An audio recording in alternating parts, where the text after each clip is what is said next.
Olá, meus alunos, tudo bem? Hoje são 2 de setembro de 2021, quinta-feira. Nós iremos trabalhar português e matemática, fábula, o galo que logrou a raposa, geografia, técnicas agropecuárias, tipos de agricultura, agricultura familiar e agricultura comercial. E matemática, nós iremos trabalhar com sequência e medidas de capacidade, né? Então, agora a tia Tânia vai começar a ler uma fábula que é o galo que logrou a raposa. O que será que significa essa palavrinha logrou? Logrou é mentir, enganar, não é? Aproveitar da situação, trapacear.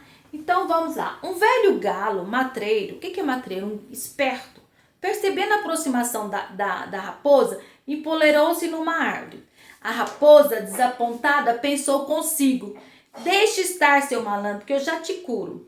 E em voz alta diz: amigo, venho contar uma grande novidade.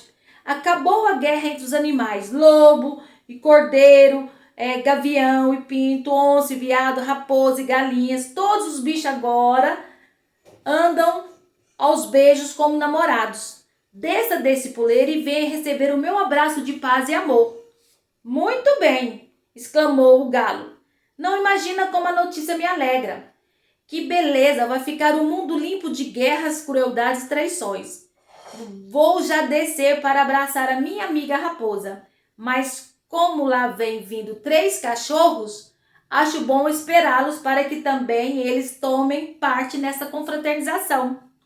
Ao ouvir falar em cachorro, Dona Raposa não quis saber de histórias e tratou e pôs a correr dizendo: infelizmente, amigo, eu tenho pressa e não posso esperar pelos amigos cães. Fica para outra vez a festa, sim? Até logo, e raspou-se, quer dizer, foi embora. Moral da história: contra a esperteza, esperteza e meia. Primeira coisa que a tia Tânia vai falar para vocês: as características desta fábula, das fábulas em geral. Característica das fábulas: elas são textos pequenos, narrativos. O que mais? Os personagens são animais que têm voz de humanos, quer dizer que falam, né? E sempre no final da história tem uma moral. O que é a moral? A moral da história é o ensinamento que traz para a nossa vida, né? Um ensinamento, uma frase que a gente vai pensar e ela vai servir para nós, né?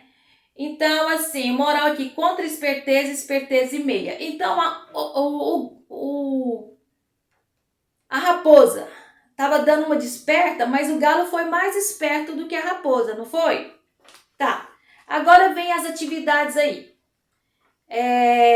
Por que o título do texto é O Galo que Logrou a Raposa? Por que vocês acham que é? Depois vem 2. O texto que você acabou de ler é uma poesia, uma fábula ou um conto? 3. Onde essa história se passa? Ela se passa num puleiro de uma árvore, numa cidade ou em uma casa? Depois vem 4. Quais são os personagens da história? E que outros personagens são citados na história?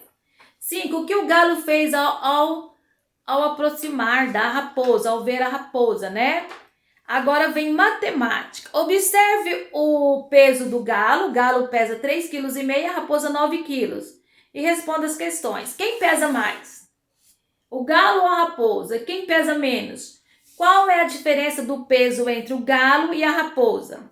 Qual é o triplo da quantidade de peso da raposa? A raposa pesa 9 quilos. O triplo é o quê? 3 vezes. Dobro, 2 vezes. Quádruplo, 4 vezes. E quíntuplo, 5 vezes, né? Então, já dei uma orientada para vocês. Aí vem a questão 9. Ajude a raposa a completar a sequência numérica. Então, tem as sequências de números aí. Tem a letra A, tem uma sequência. Tem a letra B, outra sequência. Então, tá faltando alguns números nos espaços aí. Vocês vão completar os números que estão faltando, né? Agora a tia Tânia vai falar com vocês sobre técnicas agropecuárias. Vocês sabem me dizer o que são técnicas agropecuárias? Então a tia Tânia vai começar a falar um pouquinho para vocês. A agricultura e a pecuária são atividades que dependem em parte das condições naturais, né? os tipos de solo, de clima, relevo, hidrografia dos locais. O que é hidrografia? A água, os rios. Você tem um rio próximo ali, aquela região, aquela fazenda, né? Para tentar superar as condições naturais desfavoráveis e aumentar a produção ao ser humano, que desenvolveu diversas técnicas, né? Então, quais são essas técnicas? Em locais de pouca chuva e longos períodos de seca, exemplo, é possível fazer a irrigação, levando a água dos rios e represas ou reservatórios até o cultivo, né? Até as lavouras. Para melhorar a fertilidade do solo, são usados adubos naturais e adubos químicos que são desenvolvidos pelos seres humanos, né? Para prevenir ou controlar organismos que prejudicam o desenvolvimento das plantas, são aplicados agrotóxicos nas plantações.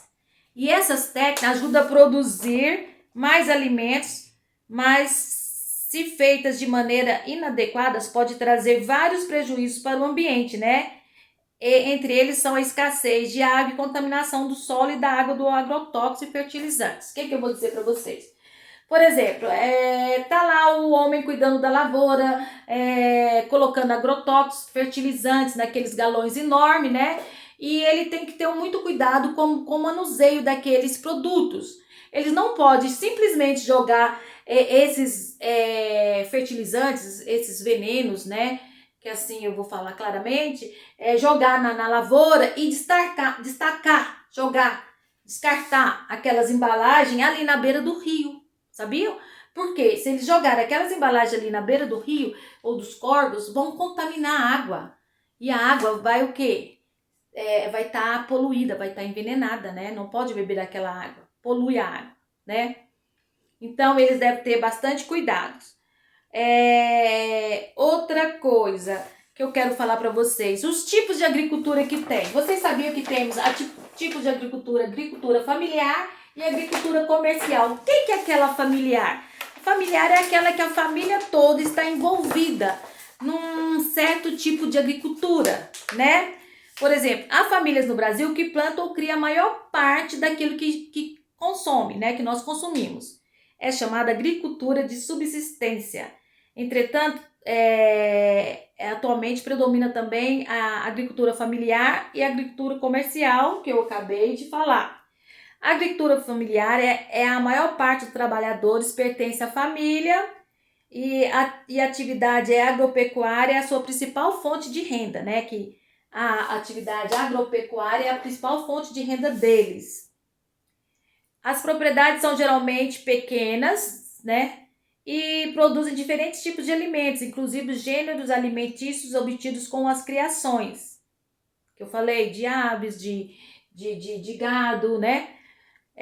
Na agricultura comercial, a maior parte dos funcionários funcionários são contratados, as propriedades geralmente são grandes, costuma cultivar um único produto e é intensivo o uso de agrotóxicos, como os fertilizantes e de máquinas, tipo aquela agricultura de soja, aquele grande plantio, grande lavoura de soja, de milho, arroz, feijão, aí são contratados funcionários e são pagos eles um salário para que eles façam esse trabalho.